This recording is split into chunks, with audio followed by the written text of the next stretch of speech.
we connect with a global expert on a major news story. The global shipbuilding industry has been on a decline due to slowing demand, especially amid the coronavirus outbreak, and oil prices falling to historic lows this year. However, South Korea's big three shipyards have been thrown a lifeline with a $19 billion order from Qatar Petroleum for liquefied natural gas ships, inking the largest ever single LNG vessel order.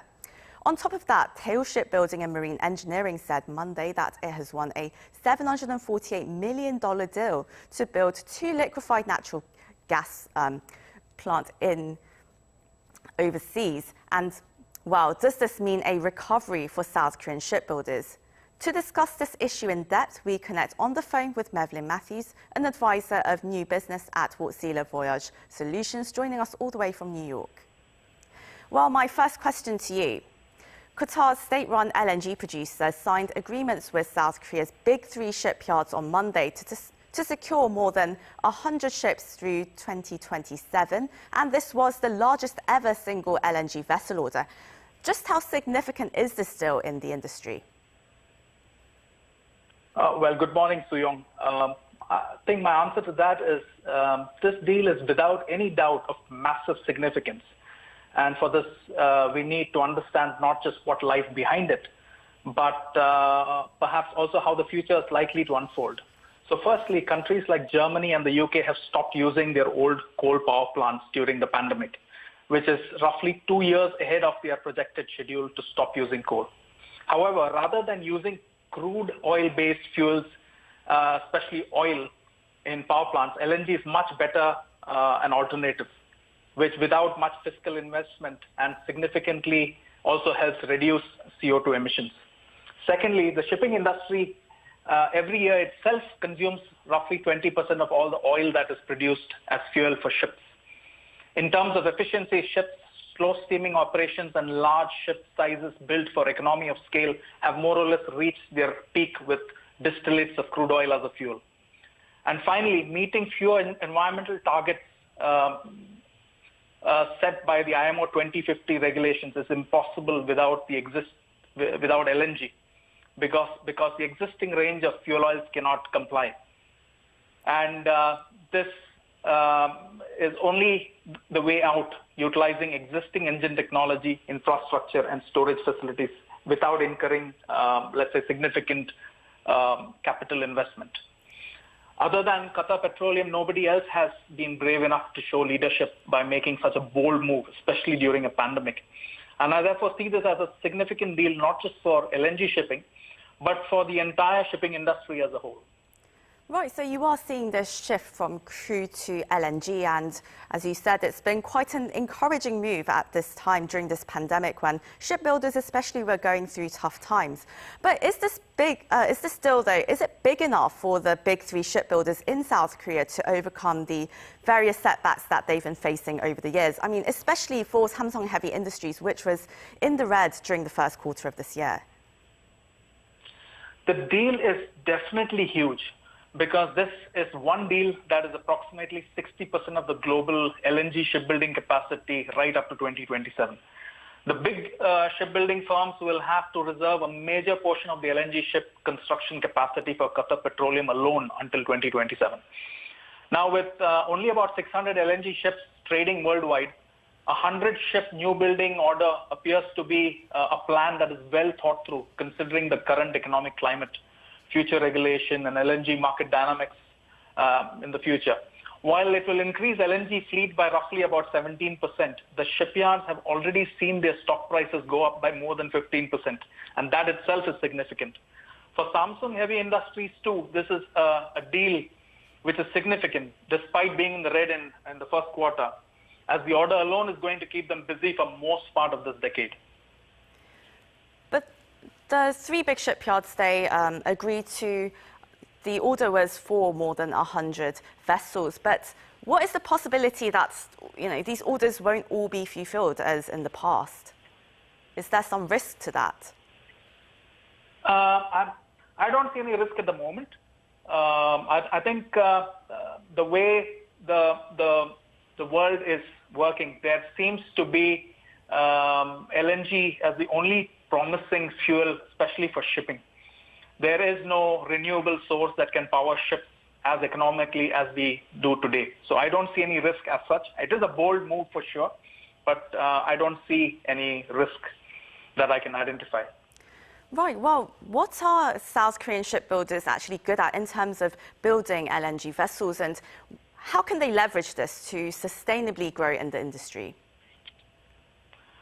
I have been visiting South Korea for about 25 years, actually from the middle of mid-90s. First as a seafarer and later in many other roles. My last visit was just a couple of months before the COVID-19 pandemic hit. And what I have seen over the years is tremendous improvement in proficiency of workers and efficiency in executing new building projects. What has also improved significantly is not just the quality of ships being built, but also the sophistication of ships in terms of types and what is being delivered from these massive yards in South Korea. So I'm quite positive about them. Well, the fact of the matter is that South Korean shipbuilders, they are facing growing competition from Chinese shipyards, as are other countries. What challenges do South Korean shipbuilders face, and what strengths do you think they should really focus on? Now, shipyards are, especially Chinese shipyards, are today where perhaps South Korean yards were about a decade ago. So they are slightly behind in terms of time, but they are catching up fast, and many are competing in lower cost areas of shipping and shipbuilding. But they are not really known for their innovation or for building advanced ships. But that's not the case with South Korea. The South Korean shipyards, on the other hand, need to continue this trend of having the upper hand in advanced shipbuilding, using emerging technologies and the latest in automation, developments, and innovation that they need to carry forward into the future. So they can deliver ships that are built future-ready and fit for purpose. They need to offer better designs and ships that will meet future regulations, more importantly. That's exactly how I feel. Right, more innovation needed from South Korean shipbuilders.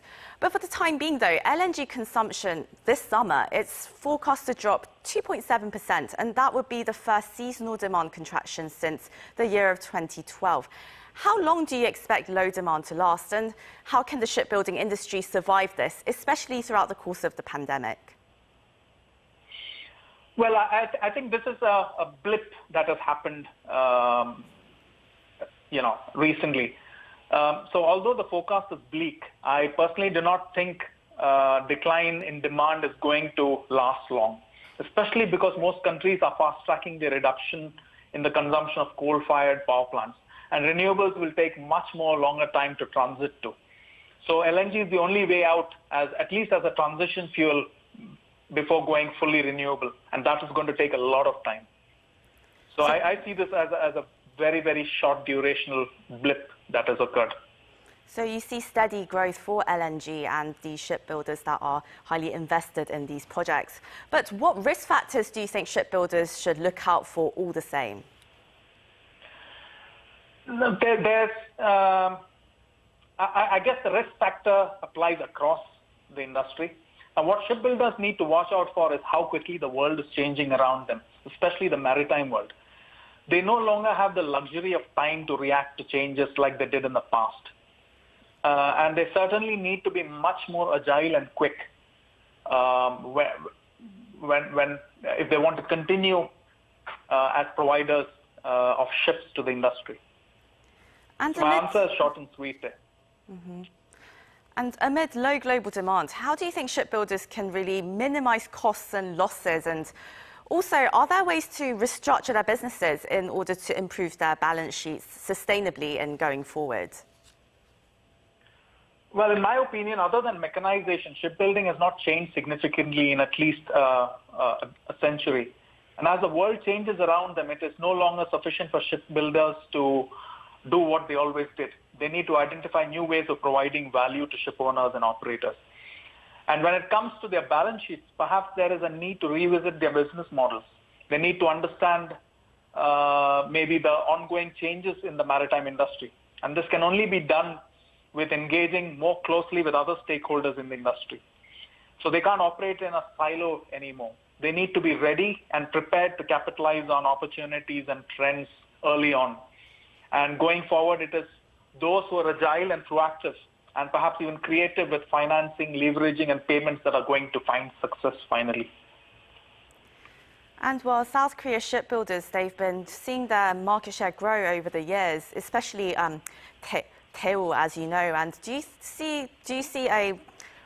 see rosy prospects ahead of them? I definitely see it, and part of the reason that the South Koreans have taken over a lion's share of shipbuilding from the Japanese, for example, was their proactive ways of working and their efficiency and the speed at which they delivered ships. And I think if they continue with that golden age is going to continue, and China has a long way to go before they can get there. Even in other ways, Chinese shipbuilding is heavily subsidized by their government, which may not be visible on the surface. Well, it looks like the good news that we've heard from South Korean shipbuilders last week is going to extend into a rather rosy season for them for the time being. Although, as you said, we will have to, the shipbuilders will have to keep innovating ahead of competitors around the world. I'm afraid this is where we'll have to wrap up the discussion today. Mevlin Matthews, an advisor of new business at Wärtsilä Voyage Solutions, joining us all the way from New York. Thank you so much for your insights. This is also where we wrap up the show. Thank you very much for watching.